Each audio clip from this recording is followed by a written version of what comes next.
Vice President. That was a joke.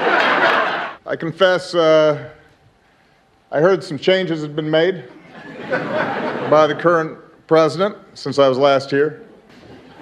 My name is Joe Biden. I'm Barack Obama's vice president. We just had lunch together, and we weren't sure who was supposed to sit where. Was what Obama said really a joke? Regardless, this was just sad. Yesterday's return to the White House by Barack Hussein Obama seemed to further prove who's really in charge of the Biden regime. Joining me now, host of the Trish Regan Show and editor-in-chief of TrishIntel.com, Trish Regan, along with political analyst Mark Halperin. It's great to have you both as always. Trish, we begin with you. The video certainly paints a vivid picture. No one wanted to speak or stand next to Joe Biden. Even Obama didn't want to stand next to him. Did America get a window into the shadow government that is currently ruining Americans' lives?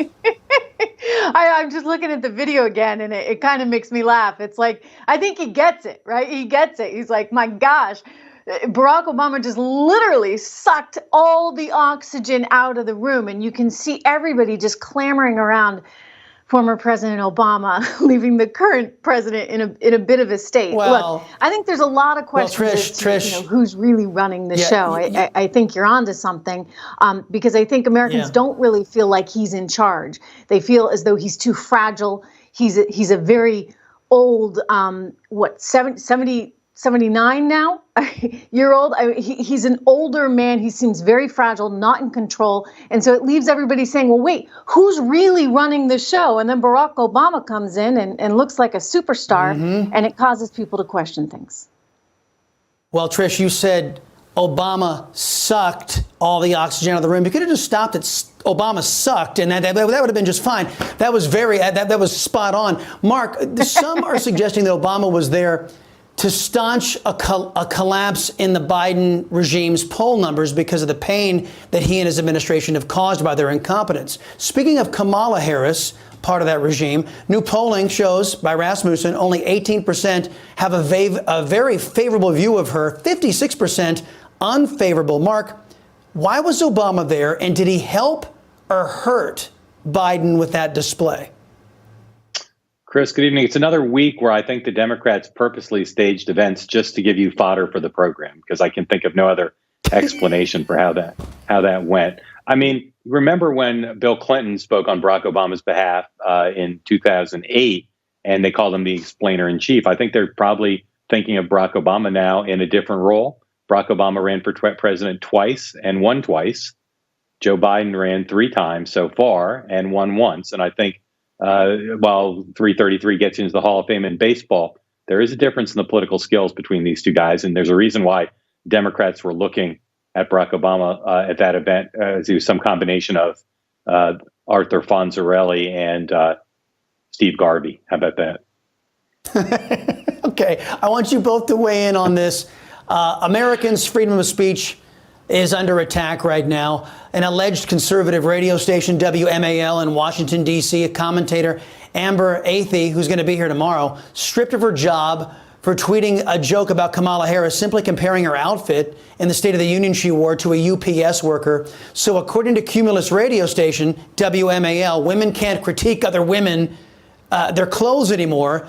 If criticism is coming from a conservative woman, they get fired. Trish, this is very problematic, is it not, if this is the new state of play in American media? Sure. I mean, I think had Kamala Harris been, a Republican and a Democrat commentator, radio host went after her with similar commentary, it would be very, very different.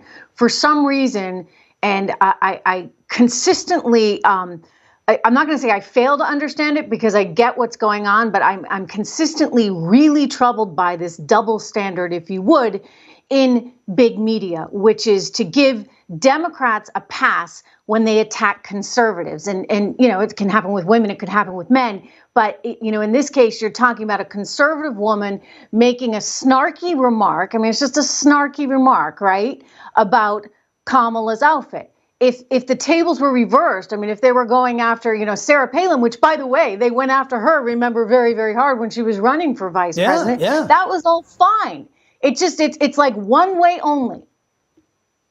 Mark, let me ask you, because right now WMAL, they have no females on staff. So if the whole idea was to protect females and they fired the female staffer for making a joke about an outfit, I mean, that's one thing, but for crying out loud, women can't critique women's outfits anymore? That's a fireable offense, according to some big conglomerates in media? Are you kidding me?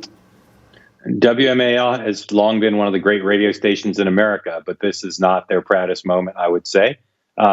If we can't live in a country where talk radio hosts can engage in parody, jibes, humor, even tough remarks, then we've got a problem with the First Amendment. So there may be more to this, but to fire a radio host for something like that, I think, again, really encroaches on the First Amendment. And that's before you get to the issue of liberal bias.